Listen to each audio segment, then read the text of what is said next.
Well, hello everyone here in the Emotional Fitness Hub. It's Joe Parney here. Just waiting for the stream to settle. Bear with me. Just making sure the comments here can be seen. I hope you're all doing well. Here we go. Excellent. Excellent. We're on. So, as you can see from my title there, we're going to talk briefly about today about the two most important in life skills, and I'm about to cover that in a moment. But to understand, well, before we get to that, first of all, what a phenomenal marker, I guess you could say, that we've just passed 1,000 members this week. It may not be a big deal to you, but it's a bit of a big deal to me, because when I first opened this group, I wasn't really sure how well it was going to be taken up, and I thought I wanted to create a safe space. Hey Shanky, where I could, express my thoughts on emotions, emotional fitness, of course, spirituality, and insights into life, etc. So, and without having the hassle of being trolled by idiots, I guess you could say, out in the open sea. So that's why I created this, and the fact that there's 1,000 people who've joined here means so much to me. So I thank each and every one of you, and it's a wonderful. G'day, Leanne. It's a wonderful marker. There's another word for that. I'm sure someone will tell me in the chat chat box in the comments. All right, so let's talk about the two most important life skills that exist, based on my own opinion. This is not absolute fact, but see what you think, and I would love to hear your comments.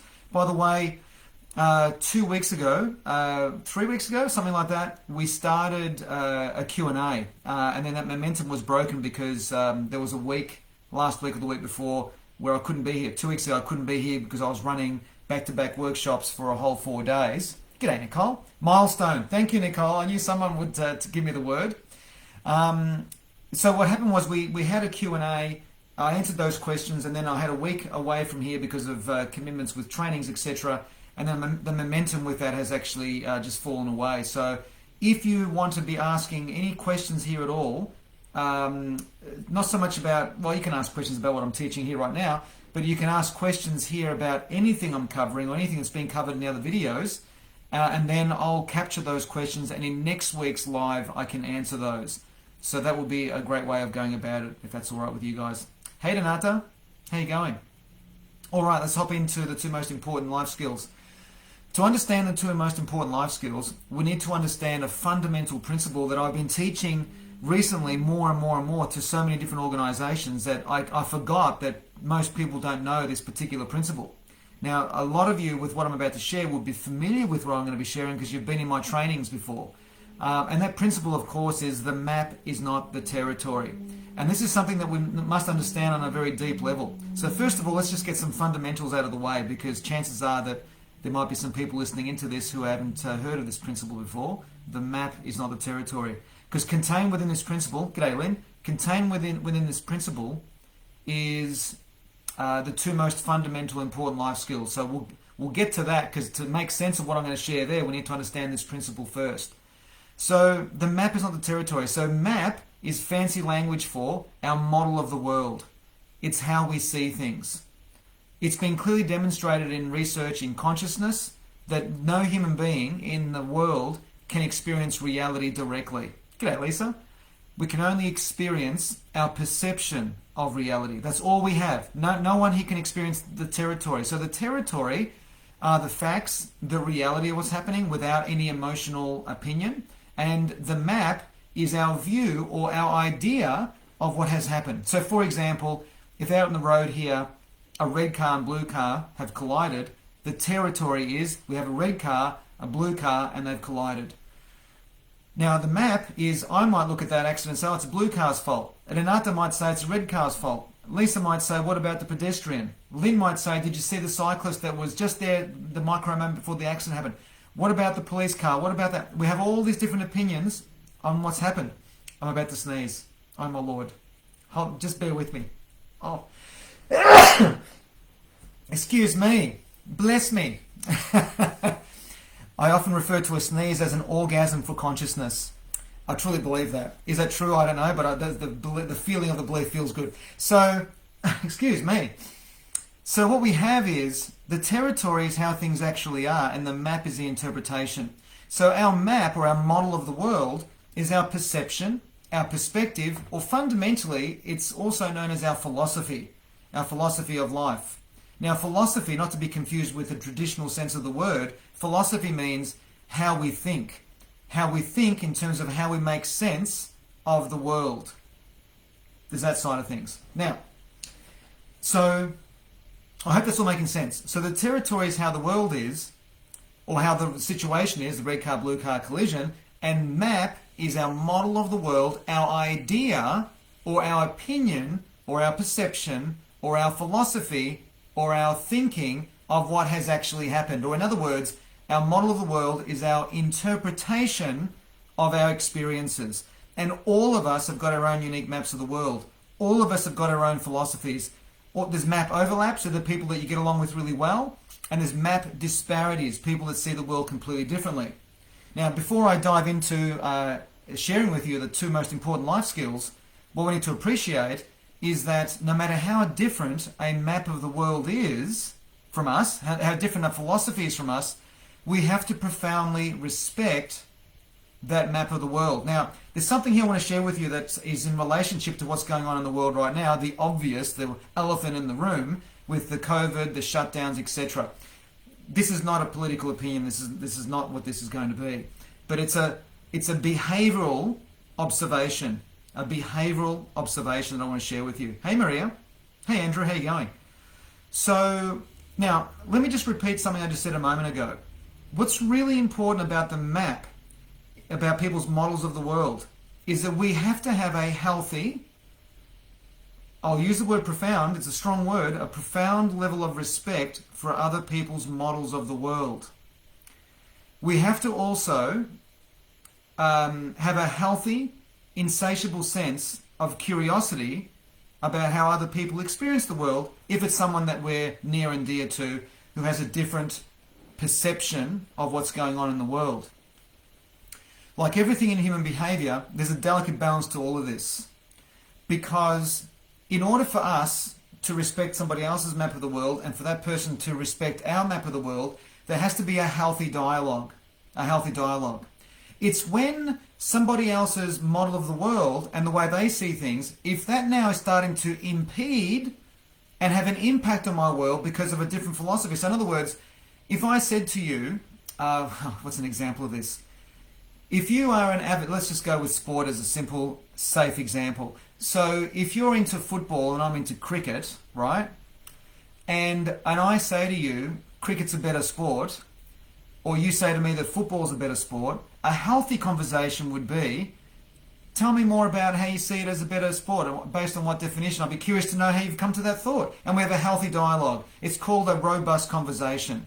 And that robust conversation means we're seeing each other's points of view, but we're also at the same time respecting that point of view, and both those people are not impeding the other person's life with their view of the world. So me impeding would be, as a cricket person, I'm not a cricket person, but if I was a cricket person saying cricket's better than footy, if I was disrespecting your world, I'd be doing one of two things. I'd be judging you, and I would be smothering cricket all over you and saying, forget about the football, you shouldn't go to the football anymore because cricket's so much better because of dirt, dirt, dirt and dirt.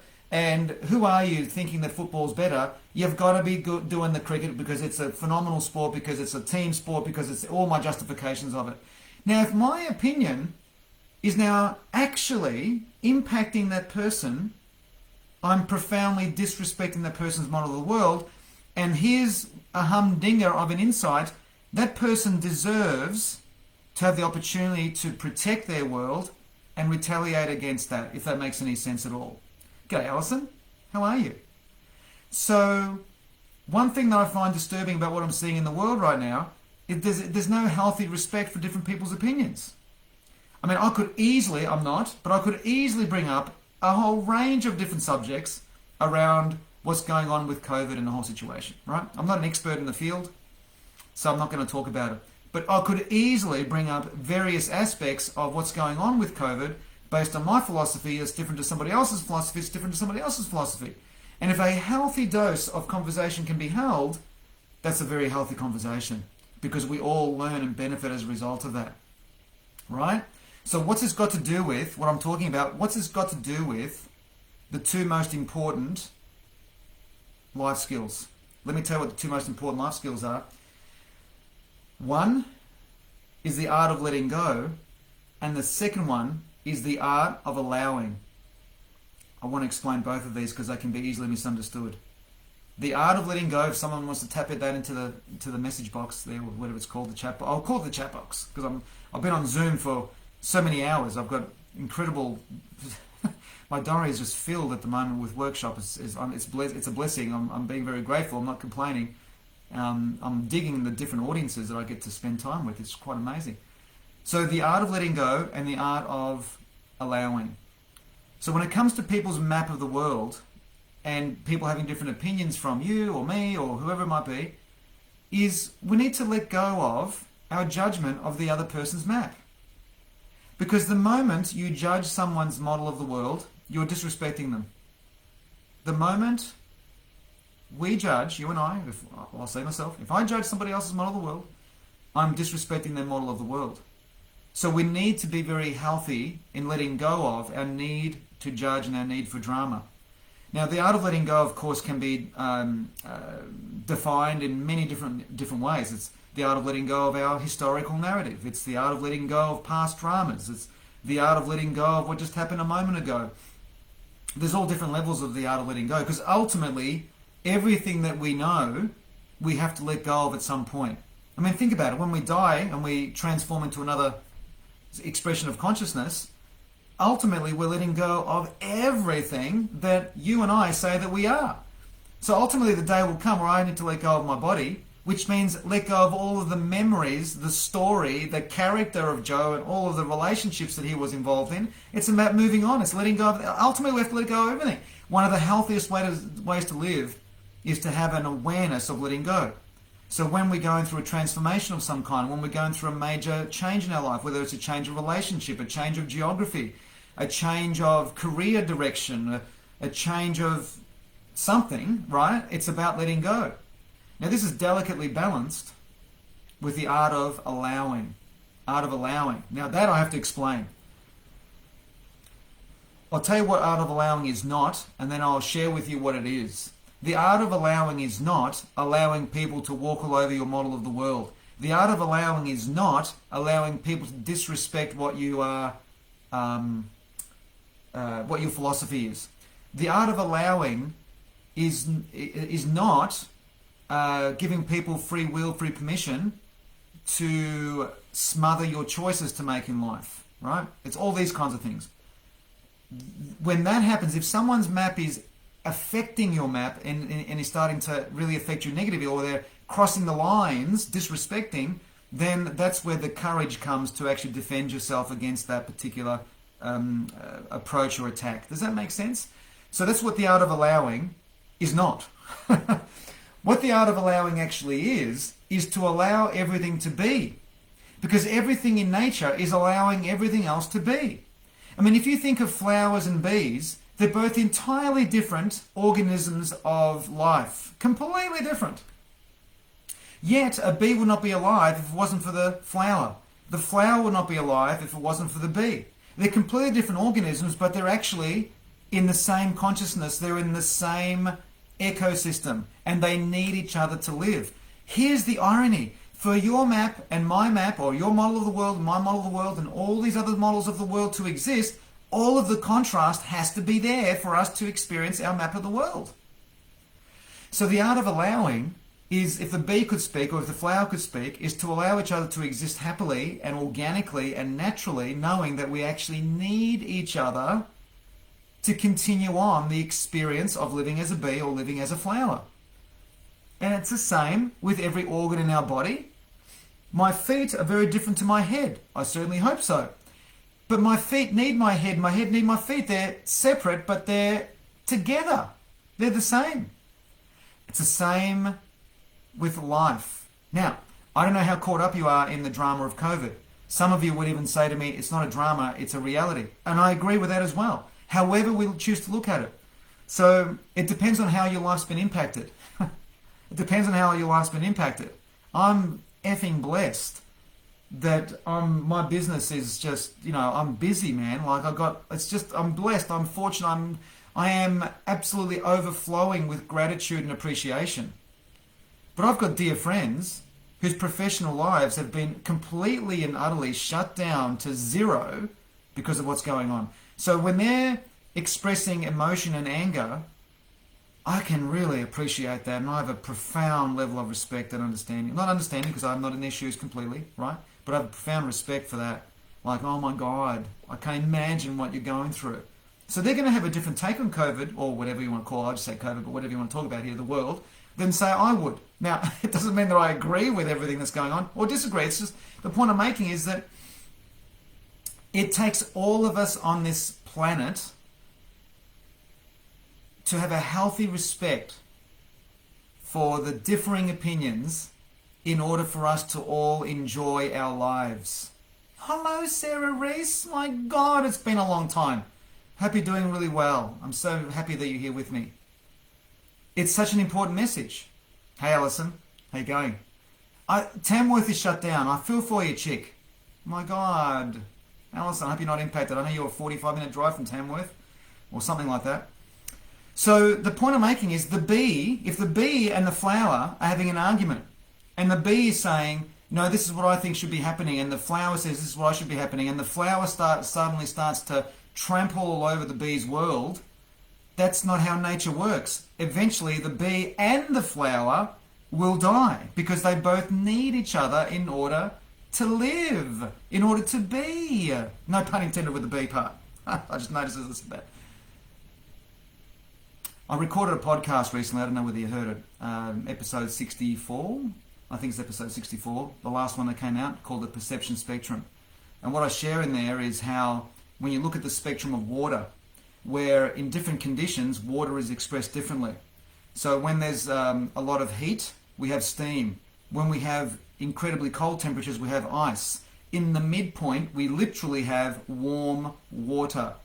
And the moment we move to one side of the warm water, we're moving toward ice, or toward heat, I should say, if it's getting warmer. And if it's getting cooler, we're moving toward ice. All of that spectrum of perception, all of that is the same thing. It's all water. The ice cannot exist without the steam because it's the same thing. And if all the people, this is an absolute pipe dream but if you and I, in our localized micro worlds of relationship and business and whatever we're involved in, you and I, if we can begin, and which I believe that we are, and that's why you're here, I'm assuming, in this hub, if we can bring a healthy dose of kindness, love, and compassion, which I know that you're doing, we're doing all the best we can.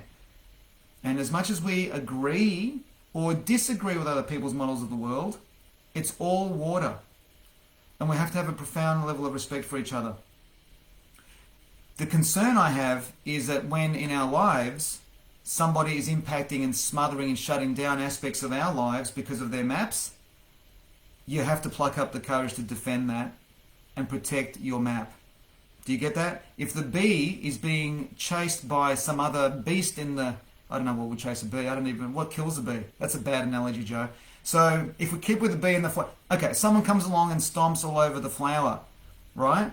If the flower was able to defend itself because the poor thing can't, it would defend itself. Does that make sense? Because the flower has a right to be, like the bee has a right to be, and at the end of the day, we all need each other in order to have this wondrous experience of consciousness being expressed as a human being. I'm going to start to wrap up. So the two most important skills of life are the art of allowing and the art of letting go. There is always something every day that you can let go of. An opinion, an aspect of your life that no longer functions for you or works well for you anymore, an aspect of your life that no longer serves. Maybe it's something from your past that no longer has any business being in your life right now. That's the art of letting go. There's lots of ways of looking at the art of letting go. That's one way of looking at it.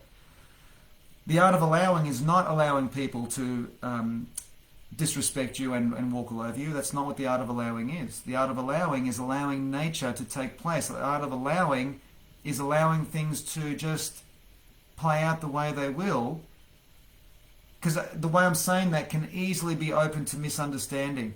It doesn't mean that we sit and do nothing. But what I'm saying is that in our lives, divine timing is I'll speak from my own map. To me, divine timing is a real thing. Because you can't rush what's not meant to be. You can't rush life. You can't rush the calendar. We can't suddenly say to ourselves, no, I'm pretending it's December now. I'm pretending that it's 2023 and we're out of all this. We can't do that. We've got to go through the journey. So it's really, really important. Alison, we are on lockdown and it is lovely person. Oh, good on you. Yeah. Yeah, love it. Yeah, love it. Good on you, Alison. I haven't read your entire comment, but I'll come back when I watch the recording or the replay. Not watch the replay, but come and read all the comments is what I'm saying. So I'm going to start to wrap up. So there's a delicate balance between the art of letting go and the art of allowing. Please, I would love to know your thoughts in the comments here. If you're watching a replay of this, I would love to know your thoughts or insights into anything I've shared here. And of course, let me remind you that if you have any questions that you want to ask about anything I've covered in the hub here, ask those questions and I'll summarize those questions for next week's live, and I can do the best I can to answer your questions. Okay? So that's really, really important. There was something else I was going to say, oh my Lord, because I have to go in 9 minutes. I've got an 11:30 Zoom session. Anyway, I'm going to wrap up because I'm going to run out of time. Thanks for being here. Oh, that's what I was going to say. Of course, if you know anyone who's not in this hub, who you genuinely believe would resonate with these kinds of messages and will get a lot of value from what I'm putting together in here, feel welcome to invite them. I'm the gatekeeper, so I'll let them in if I can see that Lynn or Alison or someone has invited someone. Because I know most of the people in this group. I'll let them in. I'll just trust that whoever's in the group is in the group because they're in alignment to what we're talking about here. Okay. All right. So thank you so much. I'm going to wrap up. Enjoy your day wherever you may be.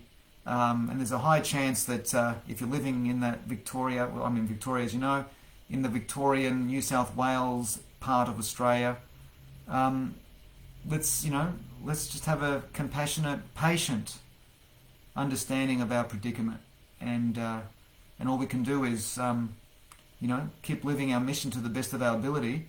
And like at the moment, I'm just enjoying my time with my little 15.4-inch laptop here. Some of you are probably wondering, what the heck is he about to say? The 15.4-inch laptop that I'm sitting in front of, that I'm spending so many hours teaching.